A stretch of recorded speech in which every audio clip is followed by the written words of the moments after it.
운동 경기의 묘미는 역전하는 데 있죠. 특별히 야구 같은 경우는 9회 말 투아웃에 몇 점의 점수 차이가 있는데도 불구하고 역전 3런, 역전 말로 홈런, 이런 홈런으로 끝내기 홈런을 치게 됨으로 해서 그 역전 승리를 이룰 때의 그 묘미라는 것은 이건 정말 말로 할 수 없는 거예요.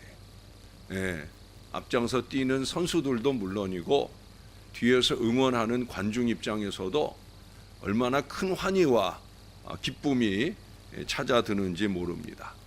인생도 마찬가지입니다. 인생의 묘미는 역전에 있습니다. 계속 밀리다가 마지막 순간에 한꺼번에 뒤집을 때 사람들은 희열과 만족을 느끼게 되어집니다. 따라서 아무리 어려워도 잘 되리라. 예? 우리 방금 부르신 찬양처럼 반드시 하나님이 이기게 하시리라 하는 이 기대를 버려서는 안 된다라고 하는 거예요. 가장 늦었다고 생각할 그때가 실제로는 가장 빠를 수 있다는 거죠. 우리가 하나님의 도움을 입을 수만 있다면 언제나 그렇다는 거예요. 하나님은 그런 역사를 얼마든지 많이 보여주시는 줄로 믿습니다. 여러분, 오늘 본문 앞에 보면은 오병이어의 역사가 펼쳐지게 됩니다. 오병이어의 기적 역사를 말씀하고 있다는 거예요. 요한복음에서는 6장에 이 오병이어의 기적을 적고 있어요. 근데 이 기적의 떡을 맛본 무리들이 요한복음에 보면 막 흥분해가지고 우리 예수님을 왕으로 옹립하려고 막 드는 거예요. 돈 생각 안 해요. 군사력도 필요 없어요. 로마의 승인도 받을 필요 없다고 생각을 해요. 앞뒤 따져보기도 전에 군중은 무조건 예수님이 이스라엘 왕이 된다 그렇게 생각을 해요. 부정적인 열심이죠. 부정적인 열정이에요. 인간적인 욕심에서 비롯되는 거예요. 빨리 이 로마의 억압으로부터 해방되고픈 그 인간적인 간절한 마음이 하나님의 뜻을 여쭙기도 전에 군중의 심리를 따라 어리석게 요동하고 있는 거예요. 언제나 모든 문제는 이런 부정적인 열심이나 열정을 통해 만들어지게 되는 걸 보게 됩니다. 이런 열심은 안 품어도 되는데 꼭 이런 열심들이 문제를 일으킨다는 거예요. 하지만 지금 예수님이 유대의 왕으로 등극한다고 하면 로마와 전면전을 치러야 되는 거 아니겠습니까? 누구보다 예수님은 그 사실을 잘 알아요. 그래서 예수님은 부안해동하지 않으셔요. 분위기에 휩쓸려 가지 않는다라고 하는 거예요. 그 대신에 주님이 찾은 길은 뭐냐? 오늘 23절에도 말씀하시는 것처럼 혼자 산으로 가셔서 조용히 기도하시는 거예요. 주님은 사람의 인정보다 하나님의 영광을 더 원했어요. 하나님께로부터 받은 우리 예수님의 사명은 뭡니까? 그렇게 영광스러운 등극이 아니에요. 십자가로 고난받고 죽으시는 거예요. 그 아버지의 뜻, 그 뜻을 통해 이 세상을 구원하시는 그 길을 열어가시고자 하는 거예요. 정치적 메시아나 영광의 메시아는 구원 역사를 방해하려는 사탄의 치명적인 유혹이라는 거예요. 사탄은 언제나 그럴듯하게 우리에게 다가옵니다. 특히도 사람들의 환호와 갈채, 다수의 지지를 통해 외로운 주의 길을 외면하도록 자극한다는 거예요. 그래서 교회에서도 항전직분자를 세울 때 항전직분자가 되는 길을 어떻게 찾아가느냐? 뭐 밥이나 사주고 사람의 환심이나 얻는 그런 일들의 마음을 뺏긴다는 거예요. 여러분, 다른 데도 아니고 교회 일꾼이 다른 데서도 안 하는 일을 하면서 사람이 뽑는 사람이 되는 이런 어처구니 없는 일들을 교회가 오늘날 하고 있다는 거예요. 하나님이 세우시는 사람을 우리는 소원하고 하나님이 세우시는 사람이 되어야 되는 거예요. 무지는 하나님의 뜻에 대해서는 무감각한 대신에 이러한 세속적 가치에는 민감하게 만듭니다. 하나님이 보실 때는 이게 무식한 건데 사람들의 생각으로는 그것이 지혜로움으로 둔갑하게 되어진다는 거예요. 하나님이 보실 때는 약삭빠름인데 세상적 이치로는 시세에 밝은 것으로 인정이 되고 있다는 거예요. 그 모든 이유는 어디에 있습니까? 바로 기도하지 않는 데 있어요. 기도의 부족에 있단 말이죠. 예수님처럼 기도 자리를 찾는 사람은 하나님의 뜻을 찾는 사람이요, 언제나 그 하나님의 뜻에 민감하게 살아갈 수 있을 거예요. 무릎 꿇는 사람의 그 무릎이 하나님께서 기뻐하시는 걸음이라고 하는 거예요. 세상의 이치는 눈을 크게 뜨는 것이지만, 그래서 그저 보이고 느끼는 대로 반응하고 행동하는 것이지만, 하늘의 이치는 오히려 눈을 감는 거예요. 하나님의 뜻 외에는 행동의 근거가 없는 인생을 사는 것, 그것이 바로 저와 여러분의 신앙이라는 거예요. 아무리 달콤한 자극으로 다가와도 오직 하나님만 바라보기 위해서 굳게 감은 눈을 함부로 뜨지 않는 거예요. 세속적 이치에 민감한 사람은 사람의 일을 도모하느라 이 신령한 주의 길을 이해하지도 못하고 주님의 발목을 오히려 잡으려 하지만, 우리 예수님은 그 어리석음에 마음을 빼앗기지 않으셨다라고 하는 거예요. 이것이 얼마나 다행인지. 여러분, 우리도 이 주님의 길을 가야 합니다. 믿음의 기도를 위해 무릎 꿇을 수 있어야 된다는 거예요. 세상의 명예나 세상의 박수나 그런 것들이 아니라 오직 하나님의 영광만 바라고, 우리의 열심도, 우리의 열정적인 헌신도 그렇게 주님께 드려져야 된다는 거예요. 이제 기도하고 계시는 예수님보다 제자들이 먼저 배를 타고 바다를 건너갑니다. 근데 본문에서 보는 것처럼 이 제자들이 풍랑으로 인해 고난을 당하고 있어요. 여러분, 예수 없는 모든 삶은 이처럼 고난과 어려움을 만나게 됩니다.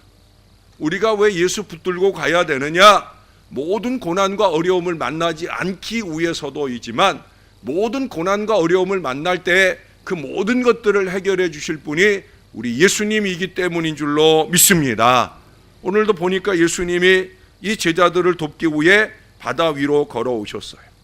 예수님은 초자연적인 이적을 통해 자신이 모든 자연 법칙을 주장하는 전능하신 하나님이다, 물 위를 걸어오시는 그 사실로부터 이미 그것을 보여주시려고 한 거예요. 주님을 확연하게 보면 세상을 보는 것이 아니라 무릎 꿇음으로 주님을 확연하게 볼 수 있다고 하면, 예수님 제자들은 주님이 오시는 그 순간으로부터 마음의 안심을 해야 되는데, 오늘 본문에 보니까 아니더라는 거예요. 제자들은 물 위를 걸어오시는 예수님을 보고 뭐라고 그래요? 유령인가? 라고 착각을 하더라는 거예요. 이게 자기 관점에서 보는 거죠. 두려움과 걱정과 염려, 이 관점에서 보는 거예요. 그저 바람과 파도의 이 상황적인 관점에서 보는 거예요. 그게 아니라 주님을 제대로 바라봐야 되는데, 이 제자들은 날마다 예수님 따라다니며 수많은 표적을 보았잖아요. 그러면 주님을 알아봐야 되지요. 그러나 여러분, 그렇게 세상과 사람의 관점의 시선이 빼앗기게 되면 주님도 못 알아보는 거예요. 영과 육을 제대로 분리해 보지 못하는 거예요. 육신적인 것을 영적인 것으로 착각하며 바라보는 거예요. 예수님은 모든 자연을 지배하시고 주관하시는 살아계신 하나님의 아들이시잖아요. 예수님만이 길이요 진리요 생명이시잖아요. 예수님을 믿을 때만이 구원과 영생과 역전의 역사가 나타나게 되잖아요. 역전은 언제나, 우리의 역전의 희망은 언제나 예수님인 줄로 믿습니다. 그 예수님 믿는 것이 구주로 인정하고 붙드는 것만이 전세 역전의 모든 길이 되는 것을 저와 여러분이 잊지 말아야 된다는 거예요. 과수원에 수박을 사러 온 소녀가 수박을 고르려고 합니다. 그래서 주인이 먼저 나서서 아주 커다란 수박을 가리키면서 10,000원에 드릴게요 라고 인심 쓰듯 말을 합니다. 그러나 이 소녀가 그 주인에게 말해요. 죄송한데 저는 1,000원밖에 없어요. 그러니까 이 과수원 주인이 좀 실망을 한 낯빛을 하고 이리저리 둘러보다가 아주 조그마한 수박을 가지고 이거 1,000원입니다. 1,000원에 드릴게요. 어때요? 라고 물었어요. 그랬더니 그 자매가 씩 웃으면서 좋아요. 그런데 아직 그냥 두셨다가 제가 한 달 있다 찾아갈게요. 이게 지혜로운 건지 영악한 건지 어떻든 그렇게 얘기를 하니까 주인이 어이없어 하면서도 뭐 지금 파나 한 달 있다 파나 파는 건 파는 거니까 이 아이를 실망시키지 않으려고 1,000원 받고 주었다는 거예요. 당장은 작고 보잘것없지만 나중을 볼 줄 아는 게 믿음이고 비전입니다. 지금의 현실 상황만 보고 나중의 하나님의 역사를 보지 못하는 것은 믿음 아니죠. 그것은 비전이 아니죠. 비전을 품는 믿음은 뭐예요? 현실은 어렵고 힘이 들어요. 그러나 하나님과 함께 가는 미래이기에 그 미래에 부어주실 하나님의 역사를 바라보면서 꿈을 꿀 수 있는 게 그게 바로 비전인 거예요. 더군다나 우리 구주 예수 그리스도를 붙들고 가는 나중을 승리로 바라보는 것은 가장 아름다운 믿음이 아닐 수 없습니다. 이 믿음의 근거가 되는 아주 중요한 기독교의 교리가 있어요. 그게 뭐냐면 성도의 견인이라고 하는 교리예요. 성도의 견인이 뭐냐? 그것은 하나님이 우리를 한번 딱 택하시면 그러면 어떤 경우에도 우리를 버리지 않으시고 영원히 천국 가는 그날까지 우리를 꼭 붙드시고 인도해 주신다는 거예요. 그 과정 중에 우리의 어리석음으로 인해 주님의 손을 놓아버리는 순간이 있을지라도 주님은 절대 놓지 않으신다는 거예요. 우리 하나님께서는 우리가 순종할 때는 아이고 귀여운 내 새끼 하다가 우리가 하나님의 뜻을 거스리고 잘못하고 죄를 지으면 너 내 자식 아니야 라고 하시는 하나님이 아니라는 거예요.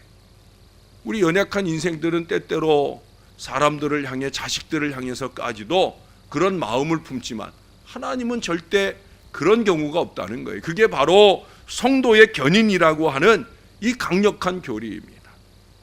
세상 사람들이 가장 무서워하는 게 뭡니까? 죽음이잖아요. 이 죽음 앞에서는 영웅호걸도 고관대작도 다 벌벌 떱니다. 그런데 사망의 권세도 우리를 위협하지 못한다 하는 게 저와 여러분의 신앙이잖아요. 왜? 사망이 찾아와도 우리는 그 사망을 역전하고 부활, 영생할 것이다. 믿습니까? 바로 이 믿음 때문에 그런 거죠. 하나도 두렵지 않은 거예요. 대부분의 동물들은 길을 가다가 호랑이를 만나면 숨도 못 쉬고 오금이 저려서 꼼짝 못 한다는 거예요. 어흥 한 번만 하면 그러면 이거 도망가면 살 수 있는데도 그 어흥 소리 때문에 딱 바짝 오그라들여서 그래서 먹이가 되고 만다는 거예요. 그런데 여러분 사냥개들은 그렇지 않다는 거예요. 사냥개들은 호랑이를 봐도 막 컹컹컹컹 짖으면서 그 호랑이한테 막 달겨드는 거예요. 그래서 때때로 그런 일도 있대요. 이 호랑이는 원래 나무를 타지 못하는데 이 사냥개들이 막 컹컹거리고 몰려오면 자기도 모르게 오히려 겁을 먹고 그 나무 위에까지 달아 도망간다는 거예요. 어떻게 사냥개들은 이 담대함이 가능할까요? 그것은 어려서부터 그들의 내리에 박힌 사진 때문에 그래요. 어떤 사진이냐? 호랑이를 딱 만났을 때 자기의 주인 포수가 총을 딱 겨냥해서 땅 총을 쏘면 그 호랑이가 한순간에 팍 쓰러지는 걸 보는 거예요. 그걸 여러 차례 보았던 이 사냥개는 우리가 호랑이 앞에 가도 호랑이가 우리보다 세지만 우리의 뒤에는 누가 있다? 포수, 우리 주인이 있다. 주인이 총 한 방 빵 쏘면 호랑이 쓰러질 거고 우리는 가서 그냥 탁 무는 신용만 해도 나중에 호랑이 고기 얻어먹을 수 있다. 이 사진이 있는 거예요. 사랑하는 여러분, 기도 생활 열심히 하면서 이 역전하는 승리의 사진을 많이 각인하시는 하나님의 영혼들이 되시기를 바랍니다. 주님이 우리 등 뒤에 계시잖아요. 어제도 말씀드렸지만 우리 어깨에 손 얹어 주시고 우리가 타고 가는 인생의 모든 배에 동행하고 계실 줄로 믿습니다. 담대하게 세상을 호령하며 살아도 된다는 거예요. 예수의 이름으로 우리의 병마를 향해 명령을 하고 예수의 이름으로 바람과 파도의 그 상황을 향해서 명령해도 되는 그 위대한 은혜가 저와 여러분에게 보장되어 있는 줄로 믿습니다. 어떠한 환난이나 어려움, 심지어 죽음까지도 우리를 하나님의 사랑에서 끊을 수 없다고 로마서 8장에서 분명히 우리에게 말씀해 주고 있어요. 우리는 그 확신을 가지고 세상을 호령하는 십자가 군병이 다 되어야 할 줄로 믿습니다. 그러기 위해서 필요한 게 뭐라고 그랬어요? 은혜 받아야 된다고 그랬잖아요. 은혜 속에서 강하여지는 거예요. 그리스도 예수의 십자가 정병이 되려면 은혜 받아야 되고 은혜 받아야 강한 군사가 되는 거예요. 오늘 은혜를 향해 나아가는 베드로의 모습이 나와요. 예수님이 물 위로 걸어오심을 확인하게 된 베드로는 너무나 기뻤어요. 예수님 발견하면 기쁜 거예요. 그래서 그는 예수님께 자신도 물 위를 걷게 해달라 하는 당돌하고 무모한 부탁을 합니다. 예수님이나 하는 것인데 나도 예수님처럼 하는 간절함, 그것이 어찌 보면 무모한 일인데도 불구하고, 그러나 예수님은 신중하지 못한 그의 제안에 대하여 책망하지 않으시고 물 위를 걸어오라 하십니다. 예수님은 항상 예스예요. 부족한 저나 우리들은 항상 노할 때가 많은데 이런저런 이유와 핑계를 대고 노 할 때가 많은데 우리 예수님은 아니셔요. 항상 예스 해주셔요. 이것이 저와 여러분에게 얼마나 다행인지, 아니 오늘 베드로에게도 얼마나 다행인지. 그래서 이 베드로가 예수님 바라보면서 믿음으로 나아가자 그 무리를 걸을 수 있게 되더라는 거예요. 할렐루야. 그러나 바람과 파도를 보며 두려움을 느끼게 되어질 때 그는 점점 물속으로 빠져들어갑니다. 사람을 보고 상황을 보면 요동하게 되는 거예요. 요동하면 그 요동하는 자기의 웅덩이에 스스로 빠져드는 거예요. 예수님을 끝까지 신뢰하지 못하면 결국 넘어질 수밖에 없는 거예요. 지금 좀 어려워도 주님 손 꼭 붙들고 신뢰하며 갈 수만 있다고 하면 우리 주님께서 우리의 부족한 믿음에 대해 책망은 하실지라도 손 내밀어 그 모든 위기에서 건져 주시는 것이에요. 믿음은 과신도 아니고 의심은 더더욱도 아닙니다. 예수님을 인격적으로 영접하고 끊임없이 그 예수님을 신뢰할 때 우리는 어떤 고난도 이길 수 있는 거예요. 우리를 괴롭히던 바람과 파도, 사단과 사악한 무리에게 KO 펀치를 날려줄 때가 반드시 온다는 거예요. 우리의 구주 예수 그리스도의 손을 붙잡기만 한다고 하면 언제나 이 전화위복의 큰 역사를 저나 여러분이 볼 수 있는 줄로 믿습니다. 하나님 살아계셔요? 죽어 계셔요? 살아계셔요. 그 살아계신 하나님은 전능하신 하나님이셔요. 제가 누차 얘기하지만 우리가 사도신경을 고백하잖아요. 전능하사 천지를 만드신 전능하신 하나님 우편에 그렇게 우리 주님이 앉아 계셔요. 전능하신 하나님 손 끌어다 대서 우리가 바라고 소원하는 모든 일들에 끌어다 대려고 예수님의 이름으로 기도합니다 하는 모든 일들에 전능하신 하나님의 손길을 더하시려고 우리 예수님 그 하나님 우편에 눈 크게 뜨고 앉아 계시는 거예요. 우리 성도들은 능력을 주시는 이 주님 안에서 모든 것을 할 수 있습니다. 인간적인 생각으로 하나님을 제한하면 안 돼요. 하나님의 미래를 미리 포기하면 안 된단 말이에요. 과학자들은 자연 법칙을 발견해서 문명을 발전시켜 왔지만은 우리 하나님은 우주 만물을 지배하고 통제하시면서 우리의 앞길에 승리의 역사를 주시는 만왕의 왕, 만주의 주님이 되시는 줄로 믿습니다. 우리의 할 일은 뭐냐? 그 주님을 찬양하면서, 그 주님을 신뢰하면서, 그 주님을 의지하면서, 그 주님을 인정하면서 그 주님과 함께 가면 되는 거예요. 그 하나님이 이루실 역전 승리의 2019년을 믿음으로 바라보면서 오직 기도의 무릎으로 주님 이끄시는 미래를 힘차게 걸어 나가시는 저와 여러분 될 수 있기를 우리의 구주 예수님의 이름으로 간절히 축원합니다. 기도하겠습니다. 우리 다 같이 한 마음 한 목소리로 예수님 의지하는 믿음 없이 쉬지 않고 기도하지 못한 죄를 회개합니다. 무릎을 꿇을 수만 있으면 희망이 열리는데 무릎 꿇지 못한 지난 한 해의 모습들을 회개하자는 거예요.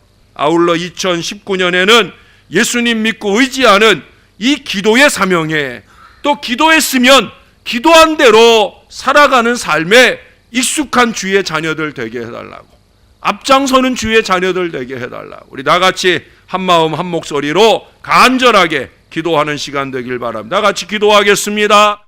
하나님이 영광을 받으시려고 우리 주 예수 그리스도의 이름을 우리에게 붙여주셔서 그 이름으로 기도하는 모든 일들의 응답과 역사가 보장되게 해주시니 감사합니다. 그럼에도 불구하고 우리는 기도할 줄 모르고 살아갑니다. 예수님 이름을 의지하지 못한 채 살아오는 지난 한 해를 살았습니다. 또한 우리의 입술을 열어 주님 앞에 기도하면서도 우리의 삶은 기도와 반대로 살아갈 때가 얼마나 많았는지 모릅니다. 기도가 믿음이고 믿음으로 미래를 열 수 있는데도 불구하고 우리는 기도에 무릎이 약하여 벌벌 떨며 포기하고 좌절할 때가 얼마나 많았는지, 아버지 하나님, 저와 이 모든 주의 자녀들의 기도에 무릎을 견고하게 붙들어 주옵소서. 우리의 무릎에 굳은 살이 박히며 낙타 무릎과 같이 강력한 무릎을 소유하게 도와 주옵소서. 무릎이 아파서 신음하고 고생하는 여종들의 무릎도 강건하게 붙들어 주시고, 무엇보다 우리의 영적인 무릎이 더 강한 그리스도인이 되게 하여 주옵소서. 하나님, 2019년에는 더 많이 무릎 꿇는 하나님의 자녀들이 되게 하여 주옵소서. 우리의 무릎으로 주님의 보좌 앞에 더 가까이 다가앉게 하시고 우리의 무릎 위에 부어주시는 하나님의 희망도, 하나님의 역전의 역사도 많이 경험하는 우리 교회, 우리 주님의 자녀들 다 되게 축복해 주옵소서. 오늘도 귀한 무릎으로 주님 앞에 올 때 감사의 손길을 더하는 믿음의 백성들이 있나이다. 강영석, 안정림 권사님 가정, 양목자 집사님, 이기원 권사님, 감사의 예물로 특별한 새벽 아침을 깨우고 있사오니 이 예물을 받으시고 소원하고 기도하는 일, 감사의 모든 일들에 더 풍성한 갑절의 역사를 더하여 주시옵소서. 김진승 권사님, 정진혜 권사님, 문경석 최복래 권사님 가정을 비롯해 많은 주의 자녀들이 비전 씨앗의 귀한 예물로 우리 주님 앞에 심사오니 이 예물이 심어질 때 교회의 미래가 활짝 열리게 도와 주옵소서. 저들이 소원하고 기도하는 모든 일들에 형통한 미래가 활짝 열리게 도와 주옵소서. 믿음으로 드려진 모든 예물과 기도에 항상 응답하시는 전능하신 예수님의 이름으로 기도합니다. 아멘.